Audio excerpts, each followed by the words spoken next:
You're listening to Why We Do What We Do.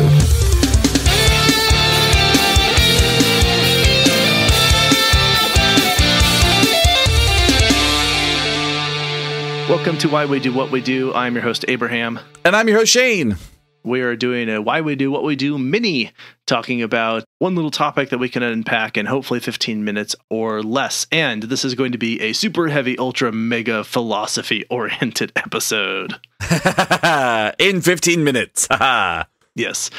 I think this is really interesting. Personally, I think most people generally have some kind of connection to philosophy, so hopefully this will not feel boring to people. We're talking about deductive versus inductive reasoning. So let's go ahead and start with deductive reasoning. So deductive reasoning simply means that if A equals B, then B equals A, right? So for those of you who like algebra. Yeah. A way to describe that is that if the premise is definitely true, then the conclusions that follow are also true. So let's go ahead and give an example.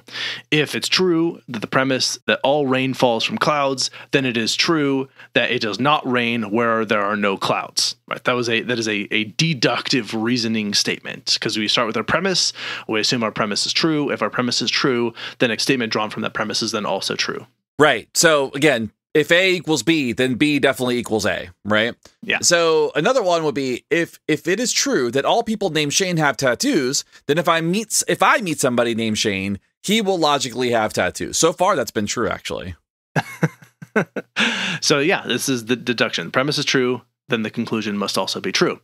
Okay. Right. Now, compared to that, and this is important in science, because we're looking at, in science, we're trying to move from statements to make statements about the reality of nature. We're moving from statements of general to specific. General of like, if this is always true, then this statement about the nature is definitely true.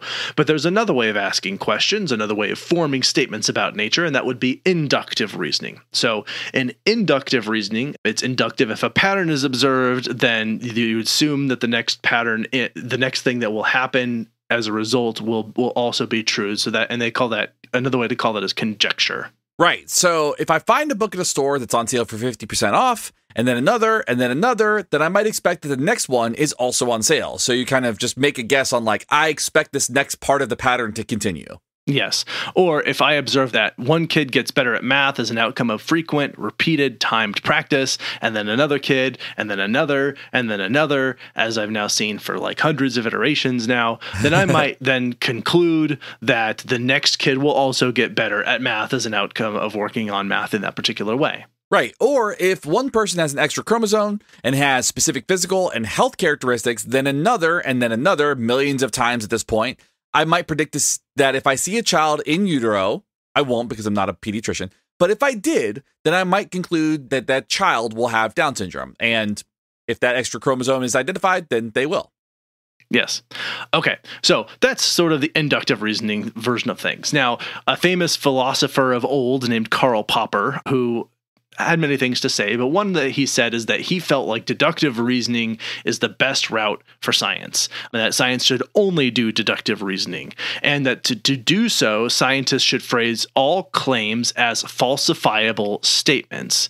And so therefore, they could only ever continue to weed out things because they would only ever start from a premise that entailed a conclusion. So if all narcissists lie about their failings, if you find one narcissist who does not lie about their failings, then that statement is false. So that would not be a good deductive statement to make. So the deduction is, it is false that all narcissists lie about their failings. And that was how he sort of said you could set up those deductive statements. I gave the example about narcissists. That wasn't him. Yeah. But that's how you could set up that deductive statement to try and get around the problem of assuming conjecture or conclusion, in case engaging in conjecture about a conclusion based on the premises. He's sort of saying, well, we can start with a premise that can only ever be falsified, and then that way we're basically never wrong. Yeah, I feel like that's bad, though. Well, and here's the problem. The problem with all of this is that I think everybody on both sides of this are kidding themselves. Right. Because these are kind of the same thing. They both start with an observation of something and then make a statement about that observation. Right. So if I observe that it only rains when there's clouds, I am starting with an observation of there being clouds and then there also being rain. And then I'm making a statement about that observation. That is an inductive statement. The fact that I phrased it as a premise that all rain comes from clouds is not different from saying, like, because it's rained when there were clouds, I expect that it will rain. It can only rain when there are clouds. Like, those are the exact same thing. Right. Right. You're just phrasing one in more conclusive terms than the other. Like, one saying, well, I've observed rain coming from clouds, therefore my premise is all rain comes from clouds, versus saying, I'm observing rain coming from clouds, therefore I'm going to look for rain the next time I see clouds, or if I'm experiencing rain, look for clouds. Right. Right. Like, do you see? Like, does it make sense what I'm saying here? Yeah, I get what you're saying, and I think it's also a really good explanation for why people are annoyed with scientists. Because it's like they argue with like these like small, like the wording on something because to me, I look at this and I go, okay, so I could phrase it this way or I could phrase it this way, but isn't it better to just say this is what we understand of our total information right now at this moment? I think so. You know, like I feel like that to me feels better than going, I know that this will be true consistently forever, you know, based on this pattern of responding.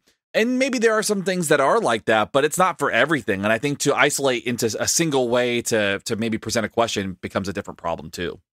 I agree. I completely agree. And I think that, yeah, it's essentially we're arguing about arguing, you know? Yeah. But like, there's been a lot of discussion about, like, in science, like, you have to do this deductive reasoning. And there are other people who are also doing science saying, no, we think that inductive reasoning is best. And I'm looking at this saying, like, I think that all you're doing is making statements about things. Because here's, I think, an important understanding about this. We don't know every example of anything and of everything in the universe. Like, we can't look at one example and say, like, we have observed every example of this through all of time, throughout the entire universe. Therefore, we can give a general premise, right? So everything is observation and then statement about that observation. Right. Otherwise, we can get so specific to the point of being irrelevant, you know, of like saying, like, here's my scientific statement. Not all rain comes from clouds. Right. So now it's like, I need to go find example. Like, okay, now what's the next not question I can ask? If I go back to this idea of, like, not all people named Shane have tattoos. Okay. Under what condition does a Shane have a tattoo? You know? Right. That's a great question. It gives us so little information that we have to, instead of asking general questions that we can give some answers to, we have to ask a trillion questions, a Googleplex number of questions to get any idea about anything. And all we're doing is weeding out bad ideas the whole time, which, I mean, weeding out bad ideas is a good thing to do. But, like, if we can be more efficient with it, which is what we generally do, then I think that's better. There's a point where drilling down doesn't matter anymore, right? I mean, like, that's kind of the thing. It's like you get to a point where you're asking a question and it's getting to such, I think of this like baseball stats a lot, where, like, there's so much data right now in baseball that it's like, it's absurd. It's not necessary. Like, you'll have a batter come up and it's like, well, this is the first time that somebody has batted at 75 degrees on a Tuesday night, and they came up with a 3.38 batting average. It's like, this is not helpful for any data analysis. At this point in time, it's just data for data's sake. Yeah, right. We need to know how tall they are, how much they weighed at the time that they stepped up to the bat, how much they slept last night, how many hairs are on their head, how much melatonin they have in their skin, how old they were when they were first potty trained, the temperature of the day, the relative humidity, the position of the sun, the position of the stars, what angle they were looking at, what would their beta, like, yeah, you're right. Like, it gets to a point of just kind of ridiculousness. But here's some examples of, like, deductive questions where it's like, this is how specific it would get to ask a deductive question. It is false that every copy of Kurt Vonnegut's Cat's Cradle starts with the word before on page 138. So I just grabbed my book off the shelf and turned to a page, and that was the first word on the page. It is false that every copy of Kurt Vonnegut's Cat's Cradle starts with the word before on page 38. Okay, now what do I know about that book? Nothing. Right. Slightly more than nothing, but so close to nothing, it may as well be nothing. Which copies don't have it start that way? Why don't they? Under what conditions should I expect it? And honestly, who cares? It's drilling down too far. And I think that's the question that kind of comes up when we talk about this. Does it really matter? Right? Does any of this that we're talking about, does it weaken the scientific method? Does it open the door for bad actors? I mean, to me, I think that it's good to have some level of structure or at least some thought about the way that we question and reason stuff. But I don't know I don't know that it needs to be as intentional as like a lot of folks make it out to be. Like, I don't think that like we need to go in and go, well, you had a deductive questioning, but it should be an inductive question. And like you're doing science wrong. I don't know that it matters on that level. Right. What I think it's good to kind of discuss it and have like, I think that's why it stays in philosophy so much, right? Leave that in philosophy for the folks to kind of question and ponder the ways of man. I don't know that we need it as much as maybe some people put like as much importance on it. Yeah, and I think what it comes down to then is we evaluate the merit of every statement, every claim, every case on its own terms. We look at what are the conditions here? Is this a good question to ask and why? And we just evaluate it based on the context that we have available to us. And I think that will allow us to be the most efficient, really. And I think for those of you, if you look up arguments, you'll see something like, I just watched one of these in preparation for this. There's a YouTube video. There's a basket. There's a cartoon. There's a basket of mangoes. They're like, if I pull out one mango and it's ripe, and I pull out another mango and it's ripe, then inductively I conclude that if I pull out a third mango, then it's ripe. Right. Okay.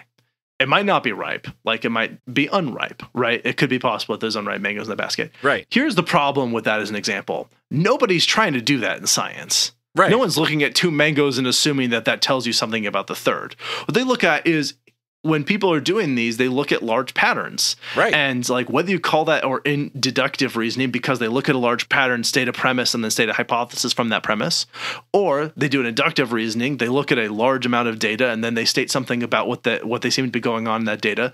Those are the same thing. Right. Like fundamentally, they're the same thing. It's maybe a slight variation in how it's worded, but it doesn't affect anything in terms of what we can potentially glean from that set of data. Nobody is actually doing this stupid thing where they take two examples and try and extrapolate with no reason what the next example will be. Right. It's what can I synthesize from the data that I have available to me?